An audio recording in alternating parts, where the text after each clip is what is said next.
ils finissent d'une manière ou d'une autre par dévoiler leur poteau rose, comme les longs textes de Spinoza consacrés à l'hébreu et à la Bible, et qui semblent en apparence si peu en rapport, dans leur style comme dans leur fond, avec la si originale éthique. C'est-à-dire que Spinoza ne peut pas s'empêcher, ça c'est pas des travaux de jeunesse, ça succède à l'éthique. Le Tractatus, il succède à l'éthique, et non l'inverse. Et pourquoi leur poteau rose revient toujours, le poteau rose des mathématiciens, à s'en prendre d'une manière ou d'une autre à la poésie et à la mystique? Je vous le dis, songez simplement à Badiou réformant Heidegger, expliquant qu'il avait corrigé et qu'il était allé plus loin qu'Heidegger, qu'il avait répondu aux questions que pose Heidegger en plaçant la poésie, et il ne dit pas la mystique, mais enfin en plaçant la poésie au sommet de sa pensée, Heidegger. Et il le remplace par le mathème, Badiou, et il dit avec le mathème, j'atteins la vérité. Pourquoi? C'est quoi ce poteau rose? Qu'est-ce qu'ils ont besoin? Qu'est-ce qui leur prend? Pour l'irraisonnable raison qu'en littérature, ou en art, ou en pensée, l'idée du progrès, aussi bien que l'idée d'une mutation, n'a aucun sens. Et ça, ils ne peuvent pas le supporter. Ça leur est insupportable. C'est aussi leur nœud gordien à eux, il est là. Tous les écrivains n'en sont qu'un, énonce génialement Proust. C'est dans La Prisonnière, je vous ai déjà lu cette phrase. Les grands littérateurs n'ont jamais fait qu'une seule œuvre, ou plutôt n'ont jamais que réfracté à travers des milieux divers une même beauté qu'ils apportent au monde. Alors on pourrait dire, mais les scientifiques vont dire la même chose, finalement ce n'est jamais qu'une seule et même œuvre qui se déploie et qui se corrige elle-même. À la différence qu'ils n'apportent pas la beauté au monde. Ce n'est pas la même beauté qu'ils apportent au monde, les scientifiques. C'est le même ravage. Ça n'a rien à voir. On comprend bien qu'on ne pourrait pas en dire autant, cette phrase de Proust, que tous les écrivains comprennent de l'intérieur. On ne pourrait pas en dire autant de ce qui distingue épistémologiquement Galilée ou même Newton d'Einstein, par exemple. Alors qu'il est très aisé de constater qu'il n'y a aucun progrès, des meilleures preuves qu'il n'y a pas de progrès en art, dans la pensée et dans la poésie, entre la poésie de Sappho à Lesbos au 7e siècle avant notre ère, et celle, par exemple, dont je vais parler tout à l'heure, d'Amanda Gorman à Washington lors de l'investiture de Joe Biden à la présidence des États-Unis d'Amérique. C'est la meilleure preuve qu'il n'y a pas de progrès, parce que sinon, la poésie de Gorman serait infiniment supérieure à celle de Sappho, ce qui n'est pas le cas. Tout ça, si vous voulez, c'est pour vous expliquer pour quelle raison la formule strictement rationnelle, scientifiquement compatible de Spinoza, verum index sui et falsi, le vrai est l'index, est le signe de lui-même et du faux. Elle a muté, elle aussi. C'est pas qu'elle est fausse, cette formule, c'est qu'elle n'est vraie que selon certaines coordonnées de la géométrie euclidienne, et même de point de vue de la géométrie euclidienne, je ne suis pas sûr que ce soit absolument vrai, mais peu importe, ça a muté. Il y a eu une mutation. L'algorithme l'a aujourd'hui largement amélioré, en particulier sous la forme pandémique, virale, de la fausse nouveauté, qu'on appelle la fake news aujourd'hui, qui fait décider par Twitter du résultat de l'élection présidentielle. Ça, c'est pas superficiel du tout, c'est pas anecdotique. Il y en a même qui parlent de post-vérité, ils en sont à émettre des théories sur la post-vérité. Spinoza, si vous voulez que ce qu'on appelle les fake news, c'est-à-dire que ce rapport complètement pervers, confus, entre le faux et le vrai, domine le monde aujourd'hui, d'une certaine manière, on le doit aussi à la conception du vrai et du faux, complètement encagée d'un Spinoza. Pour Spinoza, il aurait été presque physiologiquement impossible de souscrire, par exemple, à cette phrase fameuse de Guy Debord dans La Société du spectacle, « Dans le monde réellement renversé, le vrai est un moment du faux ». C'est impensable pour un Spinoza. Alors on a bien des traces de cette mutation de la formule de Spinoza, mais cette formule, verum index sui et falsi, le vrai est l'index ou est le signe de lui-même et du faux, elle procède de l'esprit de bulldozer davantage que de l'esprit de géométrie. C'est-à-dire de cet esprit qui toujours nie, pour reprendre la phrase de Goethe, je y reviens tout à l'heure, sans se poser de questions. C'est-à-dire la pensée non questionnante, c'est le cas de le dire. Et qui toujours nie quoi? l'esprit de géométrie? Eh bien, tout ce qui n'est pas lui. L'esprit de géométrie, c'est un cercle vicieux qui ne voit pas plus loin que le bout de sa circonférence, comme dans l'exemple du monde circulaire de Poincaré. Par exemple, il ne voit pas la pensée questionnante propre à l'herméneutique juive. Il ne peut pas la voir. Comme on dit, je ne peux pas te voir en peinture. Voilà. Il ne peut pas la voir, ni en peinture, ni avec. Et il peut essayer toutes les lunettes qu'il veut et toutes les dioptriques qu'il voudra, il ne la verra pas. Il ne peut pas la voir.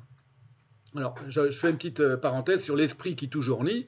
Vous êtes censé savoir que c'est le nom que Méphisto, dans le Faust de Goethe, donne de lui-même lorsque Faust lui demande quel est ton nom. Quel est ton nom? Je suis l'esprit qui toujours nie. Quel est ton nom? Demande Spinoza Faust à l'algorithme. Pour moi, Méphisto, c'est l'algorithme. Et l'algorithme rétorque. Je vous cite Goethe maintenant. La demande me paraît bien frivole pour quelqu'un qui a tant de mépris pour les mots. C'est dans Goethe, ça, hein, c'est dans le Faust de Goethe. Hein. On fait des transpositions. Imaginez que Faust, c'est Spinoza et que Méphisto, c'est l'algorithme. Qui toujours s'écarte des apparences et regarde surtout le fond des êtres. Alors, Spinoza Faust répond à Méphisto l'algorithme. Chez vous autres, messieurs, on doit pouvoir aisément deviner votre nature d'après vos noms, et c'est ce qu'on fait connaître clairement en vous appelant ennemi de Dieu, séducteur, menteur. Eh bien, qui donc es-tu? Et Méphisto l'algorithme répond. Une partie de cette force qui veut toujours le mal et fait toujours le bien. Et l'autre lui dit, que signifie cette énigme?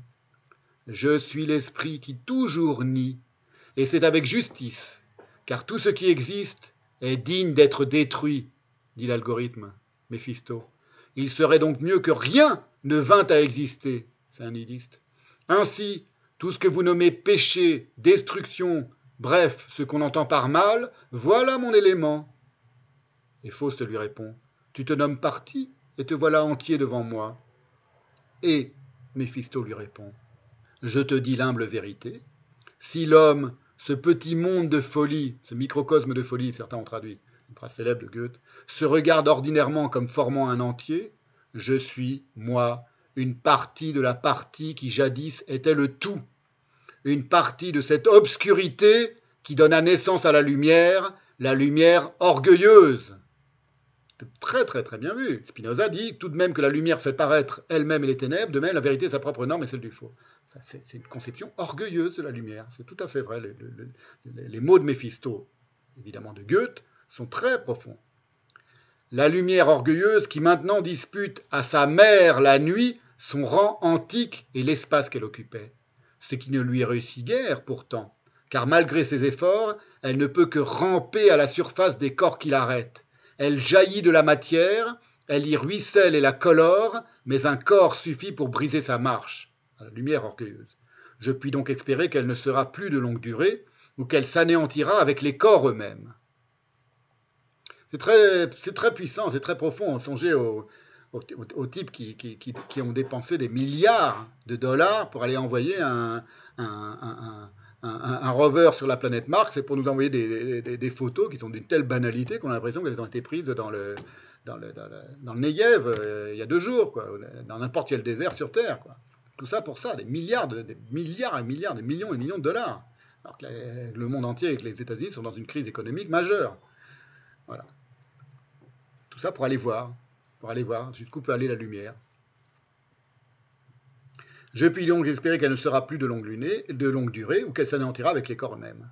Et Faust lui répond, Spinoza, maintenant je connais tes honorables fonctions, tu ne peux anéantir la masse et tu te rattrapes sur les détails.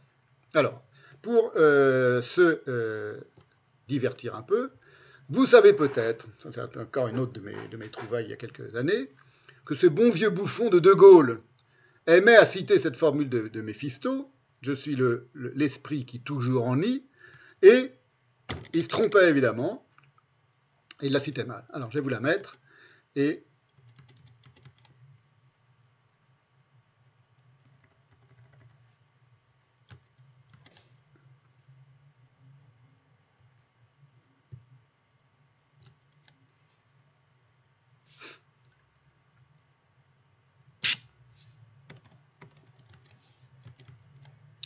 alors je vais même le mettre en plein écran.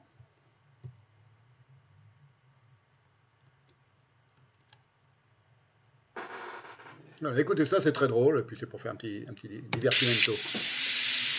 Dans le drame célèbre de Goethe, Méphisto se présente ainsi. Je suis l'esprit qui nie tout. Or, en écoutant les conseils de Méphisto, l'infortuné docteur Faust va de malheur en malheur jusqu'à la damnation finale. Françaises, Français, nous n'en ferons pas autant.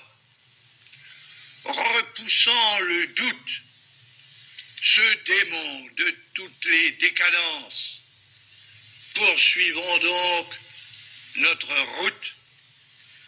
C'est celle d'une France qui croit en elle-même et qui, par là, s'ouvre l'avenir. Vive la République, vive la France.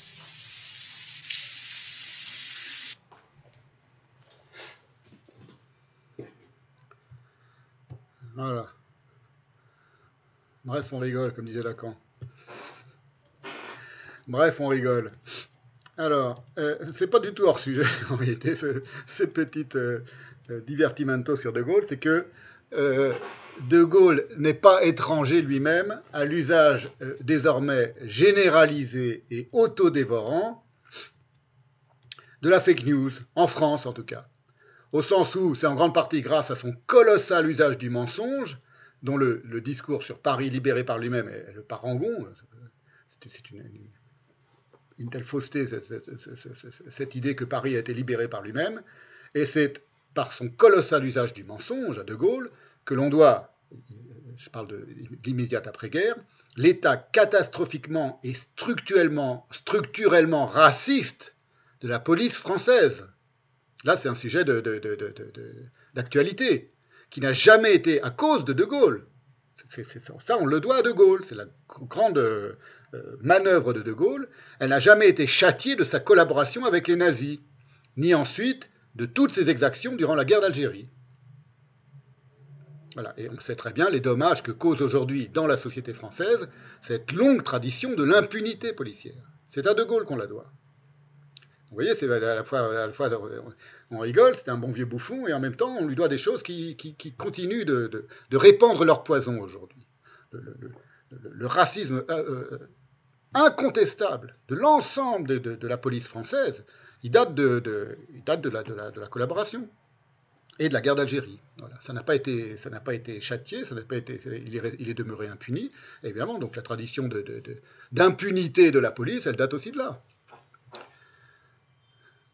La formule, donc, je reviens à la formule de Spinoza, il faut l'envisager dans toute sa rigueur pour comprendre le monde d'aujourd'hui. Et évidemment, cette formule, j'ai dit reprise, enfin pas reprise, mais envisagée différemment par Debord, par exemple, elle était incompréhensible et inenvisageable pour un Spinoza. Mais la preuve qu'elle est conforme, d'une certaine manière, à l'esprit scientifique, je ne dis pas qu'elle est fausse, je ne dis pas qu'elle est devenue fausse, je dis qu'elle est conforme à l'esprit scientifique, c'est qu'elle a muté depuis l'éthique, et elle n'a cessé de s'améliorer, cette formule, en passant par exemple par Hegel. Voilà ce qu'écrivait Hegel, qui est finalement assez peu spinoziste, mais qui d'une certaine manière n'est qu'une mutation de la formule de Spinoza. Le vrai est l'index de lui-même et du faux. Voilà ce qu'écrit Hegel, donc dans la phénoménologie de l'esprit, c'est dans le tome 1, page 35 de la traduction de Jean Hippolyte. Traduction française. Le vrai et le faux appartiennent à ces pensées déterminées qui, privées de mouvement, valent comme des essences particulières, dont l'une est d'un côté quand l'autre est de l'autre côté, et qui se posent et s'isolent dans leur rigidité sans aucune communication l'une avec l'autre. À l'encontre de cette conception, on doit affirmer au contraire que la vérité n'est pas une monnaie frappée qui, telle qu'elle, est prête à être dépensée et est encaissée. Il y a aussi peu un faux qu'il y a un mal. D'une certaine manière, tout ça reste assez conforme avec les idées de Spinoza. Dans la locution, un peu plus loin, il écrit, Hegel, « Dans tout ce qui est faux, il y a quelque chose de vrai. Les deux termes sont pris comme l'huile et l'eau. qui, sans se mélanger, sont assemblées seulement extérieurement l'une avec l'autre. Précisément par égard pour la signification, pour désigner le moment de l'être autre complet, être autre avec un trait d'union. Ces termes de vrai et de faux ne doivent plus être utilisés là où leur être autre est supprimé. De la même façon, les expressions unité du sujet et de l'objet, du fini et de l'infini, de l'être et de la pensée, etc., présentent cet inconvénient que les termes d'objet et de sujet, etc., désignent ce qu'ils sont en dehors de leur unité. Donc il parle de la mutation elle-même du vrai et du faux. Cette mutation, elle est telle qu'on ne peut plus parler de vrai et de faux une fois que ça a muté. Et donc on ne peut pas dire que c'est le vrai et le faux qui sont l'un par rapport à l'autre. Dans leur unité, continue Hegel, ils n'ont donc plus le sens que leur